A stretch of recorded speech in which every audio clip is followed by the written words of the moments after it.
Assalamualaikum warahmatullahi wabarakatuh.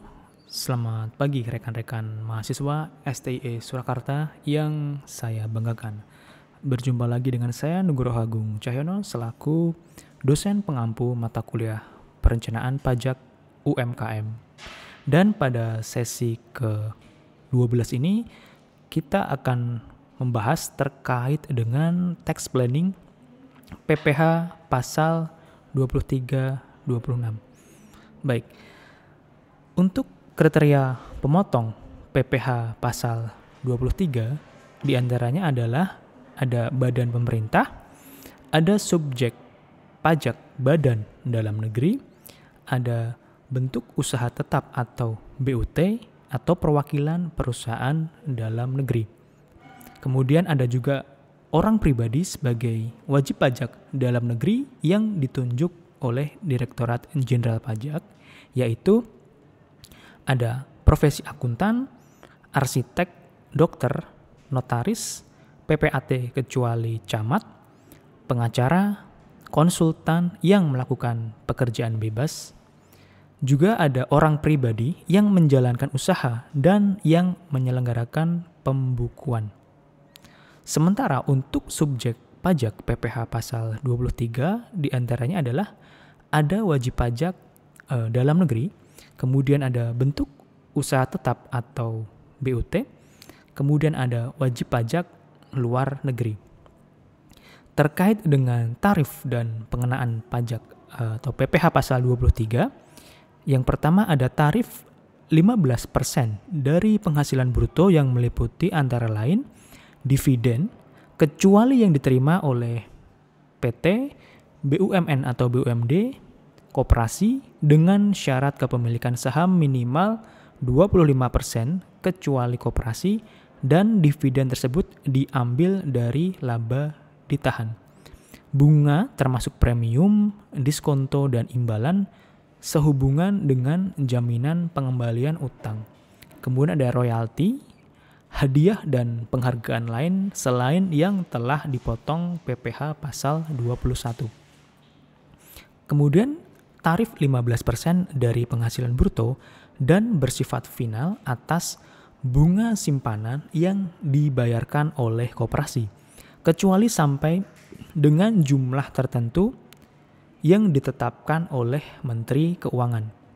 Tarif 2% dari imbalan bruto atas sewa dan penghasilan lain sehubungan dengan penggunaan harta kecuali sewa dan penghasilan lain sehubungan dengan penggunaan harta yang telah dikenai PPh final, dan imbalan sehubungan dengan jasa teknik, jasa manajemen, jasa konstruksi, jasa konsultan, dan jasa lain selain jasa yang telah dipotong PPh pasal 21. Sementara untuk penggunaan metode gross up PPh pasal 23 yaitu adalah pengeluaran dan biaya tidak boleh dikurangkan dalam menghitung besarnya penghasilan kena pajak wajib pajak dalam negeri dan bentuk usaha tetap, termasuk pajak penghasilan yang ditanggung oleh pemberi penghasilan, kecuali pajak atas penghasilan sebagaimana dimaksud dalam pasal 26 ayat 1 Undang-Undang PPh, tetapi tidak termasuk dividen, sepanjang PPh tersebut ditambahkan dalam penghitungan dasar untuk pemotongan pajak. PPh sebagaimana dimaksud dalam pasal 21 dan pasal 26 dapat ditanggung oleh pemberi penghasilan atau pemberi kerja dengan perlakuan perpajakan sebagai berikut. Yang pertama, dalam hal PPh pasal 21 ditanggung oleh pemberi penghasilan, sesuai dengan ketentuan perpajakan, pajak tersebut diperlakukan sama seperti kenikmatan, yaitu sebagai bukan biaya pemberi kerja dan bukan penghasilan pegawai yang menerimanya. Yang kedua, PPh yang terutang atas penghasilan sebagaimana dimaksud dalam pasal 26 ayat 1, kecuali dividen yang ditanggung oleh pemberi penghasilan dapat dibebankan sebagai biaya sepanjang pajak tersebut ditambahkan atau gross up pada penghasilan yang dipakai sebagai dasar pemotongan PPh pasal 26 tersebut.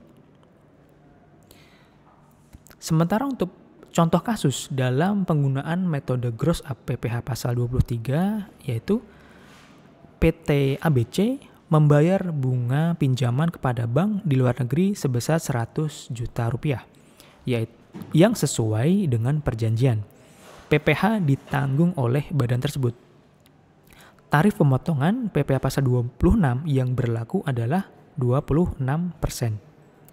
Dasar pengenaan PPh pasal 26 yaitu dari 100 per 80 kali angka 100 juta rupiah diperoleh angka 125 juta rupiah. Sehingga PPh pasal 26 yang terutang adalah 20% kali 125 juta rupiah sehingga mendapatkan angka 25 juta rupiah. Jumlah biaya bunga yang boleh dikurangkan dari penghasilan bruto PT ABC di sini adalah 125 juta rupiah diperoleh dari angka 100 juta rupiah ditambah 25 juta rupiah. Kemudian terkait dengan analisis ekualisasi objek PPh pasal 23 pada SPT tahunan, PPh badan dengan SPT masa PPh pasal 23. Perlu diketahui bahwa ekualisasi pajak adalah mencocokkan data di SPT, pencocokannya disajikan terperinci per transaksi dengan pos-pos yang terdapat di buku-buku pengeluaran atau pembelian atau penjualan yang memiliki hubungan dalam pembukuan dan atau laporan jenis pajak yang lain atau baik sebagian maupun keseluruhan. Dalam melakukan ekualisasi terhadap PPh pasal 23, jumlah penghasilan bruto dalam PPh SPT PPh pasal 23 dicocokkan dengan pos pengeluaran yang menjadi objek pemotongan PPh pasal 23. Dalam banyak kasus terjadi pengenaan kurang bayar atas pemotongan PPh pasal 23 yang ditemukan oleh pemeriksa sehingga menyebabkan terbitnya SKPKB atau Surat Ketetapan Pajak Kurang Bayar dari hasil pemeriksaan. Hal ini disebabkan karena ditemukannya biaya-biaya yang menjadi objek PPh pasal 23 yang belum dilakukan pemotongan oleh wajib pajak pemberi kerja, adanya jumlah PPh pasal 23 yang disetorkan ke kas negara tidak cocok atau lebih rendah dari jumlah yang dipotong oleh wajib pajak. Kemudian jumlah PPh pasal 23 yang dibukukan di buku besar atau ledger pembukuan tidak cocok dengan SPT masa PPh pasal 23. Sehingga dari hasil tadi, hasil ekualisasi mengindikasikan adanya potensi kekurangan bayar atau kekurangan store PPh pasal 23 sebesar 200 juta yang harus dilakukan pengecekan lebih lanjut oleh wajib pajak terhadap bukti-bukti pendukung dan transaksi-transaksi apa yang dimuat dalam kontrak kerja yang sudah diketahui.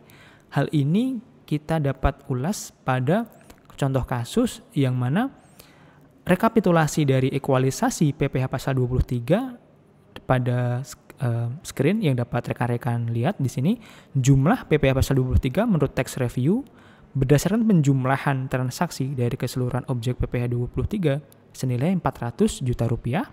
Sementara jumlah PPh pasal 23 menurut SPT masa PPh pasal 23 senilai 200 juta rupiah.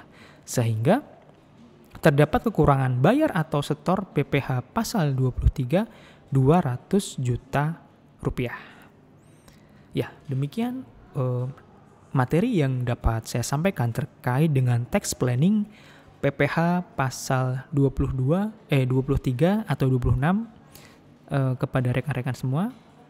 Untuk pertemuan ke-12, sehingga diharapkan rekan-rekan nanti dapat menyimak kembali ataupun berdiskusi kembali ketika ada pembelajaran di kelas. Demikian yang dapat saya sampaikan. Terima kasih dan wassalamualaikum warahmatullahi wabarakatuh.